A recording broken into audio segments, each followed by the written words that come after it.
Dear frame, I am Hari. Let us discuss about the portal frame today. Portal frame वो होती है जो कि more than 2 or 3 columns are supported over the beam with the help of pin joint. हमेशा याद रखें कि portal frame की जो ज्वाइंट को रिलीज ज्वाइंट मानते हैं और पिन ज्वाइंट से कनेक्ट करते हैं। इस कारण से बेंडिंग मोमेंट और शेयर फोर्स इसमें नहीं होती है, प्लस हैवी लोड लेने की क्षमता इसमें होती है। तो दोस्तों पोर्टल फ्रेम जो होते हैं हमारे, जैसे कोई शेड हो, कोई गराज हो, या आपको वेयर हाउस हो, हैंगर्स हो, इसमें काफ़ी इसमें हम पोर्टल फ्रेम को यूज़ करते हैं। इसकी सबसे बड़ा फ़ायदा यही है कि जैसे कोई आरसीसी कंस्ट्रक्शन है, इसमें जो बीम होते हैं उसमें शेयर, बेंडिंग मोमेंट वगैरह वगैरह बहुत सारी चीज़ें उसमें डेवलप होते हैं। इस कारण से इसके जो स्ट्रक्चर होते हैं थोड़ा हेवी हो जाते हैं। बट पोर्टल फ्रेम में ऐसी कोई बात नहीं होती है। ये compare to the dead load of the portal frames, इसकी लोड लेने की क्षमता जो है काफ़ी मात्रा में होती है पोर्टल फ्रेम में। और इसके असेंबली वगैरह हम आसानी से कहीं भी कर सकते हैं। आप चाहे पहाड़ी इलाका में हो, रिमोट इलाका में हो, या कोई टेम्पोररी सेट के लिए हो, उसको डिसमेंटल भी कर सकते हैं आसानी से, प्लस रीअसेंबल भी कर सकते हैं। बहुत सारे चीज़ों के कारण होने के कारण कोई आपदा आए या कहीं किसी के कोई तरह की आपको इमीडिएटली कहीं आपको सेट बनाने पड़े, तो इसमें पोर्टल फ्रेम हम आसानी से ये के द्वारा बना सकते हैं। तो दोस्तों आप कुछ टेक्निकल बातें मैं बताऊंगा, तो मेरे वीडियो में आप बने रहें। तो दोस्तों पोर्टल फ्रेम के 2 प्रकार के होते हैं, एक symmetrical portal frame, another is unsymmetrical portal frames. तो दोनों में क्या डिफरेंस हो सकते हैं, तो दोस्तों एक एक करके हम देख लें। जैसे सिमेट्रिकल पोर्टल फ्रेम जो होती है, इसमें both the column heights are same. उसके बाद में इनकी दोनों को जो एंड कंडीशन होते हैं, जैसे support condition, that should be similar. Either ये हिंज हो सकते हैं या फिक्स हो सकते हैं। उसके अलावा जो मोमेंट में रेशिया है, जैसे कि मॉडुलस ऑफ इलास्टिसिटी है, ये सारे सेम होनी चाहिए।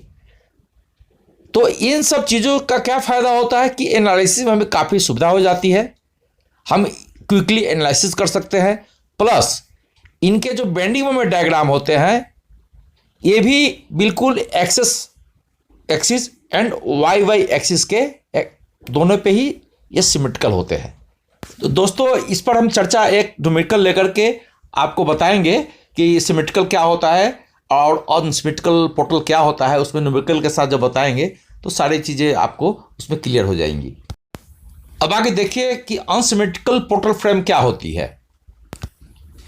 दोस्तों अनसिमेट्रिकल पोर्टल फ्रेम में आप सबसे पहले देखेंगे कि इसकी जो कॉलम की हाइट है ये आपको सिमिलर नहीं होगी। Both the column height will be different, या 1 बे हो या 2 बे हो, 3 बे हो, मल्टीपल बे हो।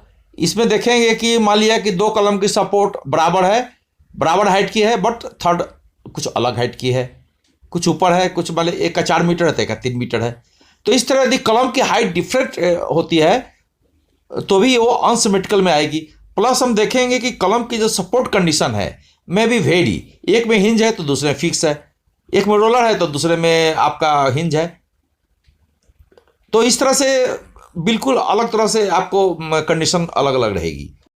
You will find that loading condition on the beam will be not symmetrical, and इसके कारण क्या होगी, इसके बेंडिंग मोमेंट डायग्राम जो भी बनेंगे हमारे, तो इसके एक्सिस एंड वाई वे एक्सिस पर ये बिल्कुल इसेंट्रिक होगी, और इनके दोनों के डायग्राम जो बेंडिंग मोमेंट बनेंगे, चाहे कोई भी डायग्राम शेयर फोर्स डायग्राम बने, ये बिल्कुल अनसिमेट्रिकल होंगे।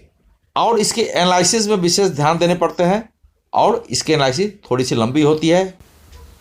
दोस्तों आप इस पोर्टल फ्रेम को देखिए। ये पोर्टल फ्रेम में एक साइड में तो आपकी फिक्स किया हुआ है और दूसरे साइड पे रोलर पे है। तो पहले हमें इसको डिटरमाइन करना पड़ता है कि ये डिटरमिनेट स्ट्रक्चर हो गई कि इनडिटरमिनेट स्ट्रक्चर हो गई। तो इसके लिए अगर जिससे कि हमारी फिक्स सपोर्ट है, इसमें एक तो वर्टिकल डायरेक्शन में इसकी रिएक्शंस होगी, दूसरा हॉरिजॉन्टल डायरेक्शन में, और एक मोमेंट डेवलप करती है सिंस इट इज फिक्स्ड। तो इधर 3 रिएक्शंस हो गई, और चूंकि रोलर पर ये सिर्फ एक ही रिएक्शन आपको डेवलप करेगा जो कि वर्टिकल एक्सिस में होती है, वाई वाई डायरेक्शन की तरफ। तो टोटल इसके रिएक्शंस 3 + 1 4 हो गए। But you know that equation of equilibrium जो होती है, जो कि हमारे नॉन होते हैं, वो सिर्फ 3 होती है। Summation of horizontal forces 0, summation of vertical forces 0 and summation of all the moment of forces at a point is 0. The degree of statically indeterminacy will be 4 - 3 = 1. तो इस तरह से हम इसकी डिग्री निकाल लेते हैं।